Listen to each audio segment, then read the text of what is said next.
கொஞ்சம் படிங்க. உங்களுக்கு 40 முதல் 50 வயதாகிவிட்டதா? அப்படியென்றால் இதை அவசியம் படியுங்கள். உடனே மனது ஏற்காது. ஆனால் உண்மை, நம்மில் யாருமே இன்னும் பல ஆண்டுகள் உயிரோடு இருக்கப் போவதில்லை.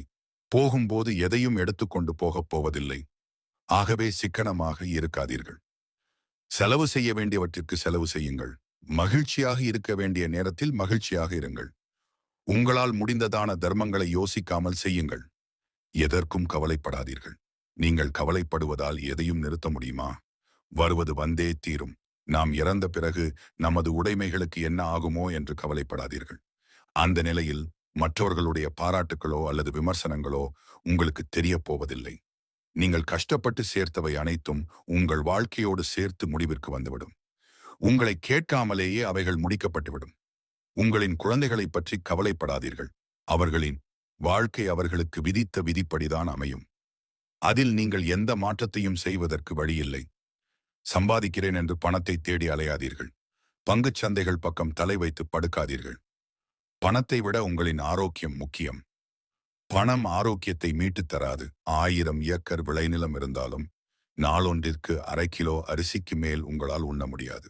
அரண்மனையே என்றாலும் கண்ணை மூடி நிம்மதியாக தூங்க 8க்கு 8 இடமே போதும். ஆகவே ஓரளவு இருந்தால் இருப்பது போதுமென்று நிம்மதியாக இருங்கள். ஒவ்வொரு குடும்பத்திலும் ஒவ்வொரு மனிதனுக்கும் பிரச்சனைகள் இருக்கும். பிரச்சனை இல்லாத மனிதனை காட்டுங்கள், பார்க்கலாம். ஆகவே உங்களை யாருடனும் ஒப்பிட்டு பார்க்காதீர்கள். பணம், புகழ், சமூக அந்தஸ்து என்று மனதை போட்டு குழப்பிக் கொள்ளாதீர்கள். நீங்கள் மகிழ்ச்சியாகவும் ஆரோக்கியமாகவும் நீண்ட ஆயுளுடனும் இருந்து மற்றவர்களுக்கு உதாரணமாக திகழுங்கள். யாரும் மாறமாட்டார்கள். யாரையும் மாற்ற முயற்சி செய்யாதீர்கள். அதனால் உங்களின் நேரமும் ஆரோக்கியமும் தான் கெடும். நீங்கள் உங்களுக்கான சூழ்நிலையை உருவாக்கி அதன் மூலம் எப்போதும் மகிழ்ச்சியாக இருங்கள். நீங்கள் ஆரோக்கியமாகவும் மகிழ்ச்சியாகவும் இருக்கும்.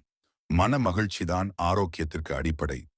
உற்சாகத்தோடு இருக்கும்போது நோய் நொடிகள் குணமாகும். அனுதினமும் உற்சாகத்தோடு இருப்பவர்களை நோய் நொடிகள் அண்டாது. நல்ல மனநிலை, உடற்பயிற்சி, சூரிய ஒளி, நல்ல உணவு, தேவையான விட்டமின்கள் ஆகியவை இன்னும் 20 அல்லது 30 ஆண்டுகள் உங்களை வாழ வைக்கும். அதற்கு மேல் என்ன வேண்டும் சொல்லுங்கள்? எல்லாவற்றிற்கும் மேலாக உங்களை சுற்றி நடப்பவை நல்லவைகளாகவே இருக்கும்படி பார்த்துக் கொள்ளுங்கள். வரும் நாட்கள் நலமாக இருக்க வாழ்த்துக்கள்.